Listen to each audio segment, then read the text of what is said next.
Right, this is part 4 of this diff, and all I'm going to do is do this again because I accidentally deleted the file that I was using about drilling and tapping this fitting into here.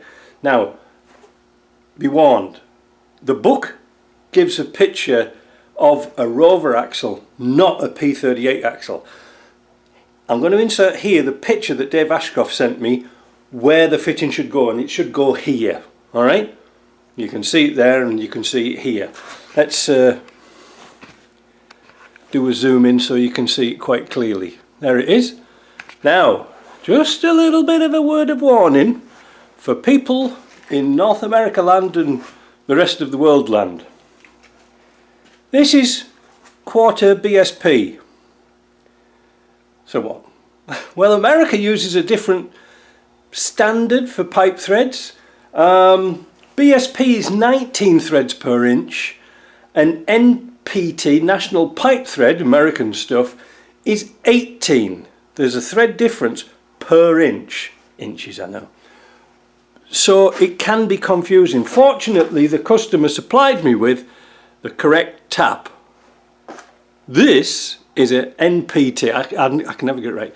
NPT. When we put one across the other, maybe you can see that they don't quite jive together. So you don't want to screw this job up. That's what I'm telling you. Now, when you finally decided where you want to be, this is awfully difficult to put in a drill press to get it square. So you've got to sort of work off that plane here and drill it by eye. Now, right, I got a bit lost there, so bear with me.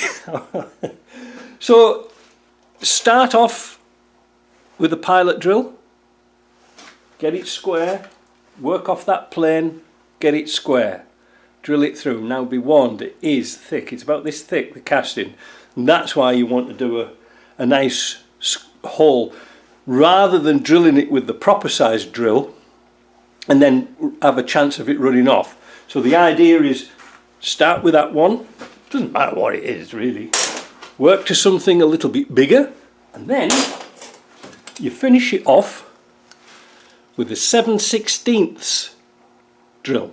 Now this is interesting because the 7/16 is 11.10 or thereabouts millimeters.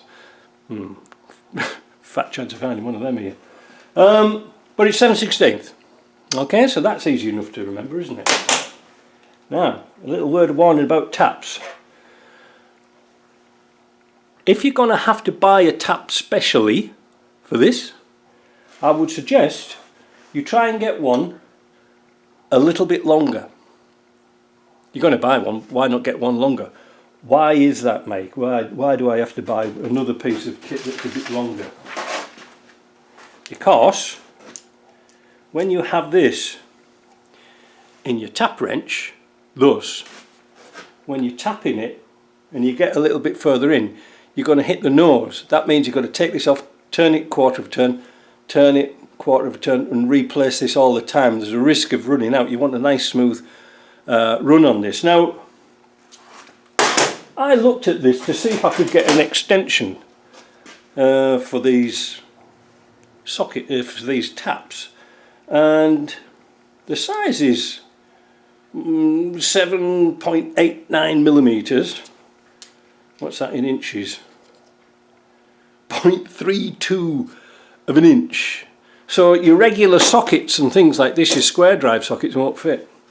I don't know why they don't just do it like that, but anyway, that's what they do. But be just a bit careful about that. So when you're tapping it, you'll do a little bit, take it off, turn it round, and because these are 4 flute, you see, it's 4 flute.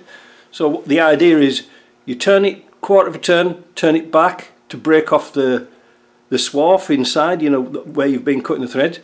Turn it another quarter of a turn, back quarter of a turn. If it's a 3 flute, just do it 3. Easy, isn't it? And then you can put your fitting in. Now I fitted this with some thread retainer, you know, Loctite or something like that. So just so it doesn't leak oil out or anything like that. That's all. It won't fall out because it's a taper. And then that is ready. The downside we've faced now is we've got no bearings for it. Now Tim was kind enough to send me the manuals for the military wolf, including the parts diagram for this. They're not as sort of easy, they're not the same as a series one or a rover one, they're not the same size, they're a lot bigger, and I tell you something, they're expensive. What did I say them at? The bearings and the seal at Ashcroft's were £88, that's for Timkin's mind, and the seal alone, which I did find actually the other day, not that one, is it that one? No, it's not that one. I did find a seal, so they've got that right. The seal on its own, the Cortico one, is 12 quid. It's a lot of money just for a seal, but I guess they don't do all that many.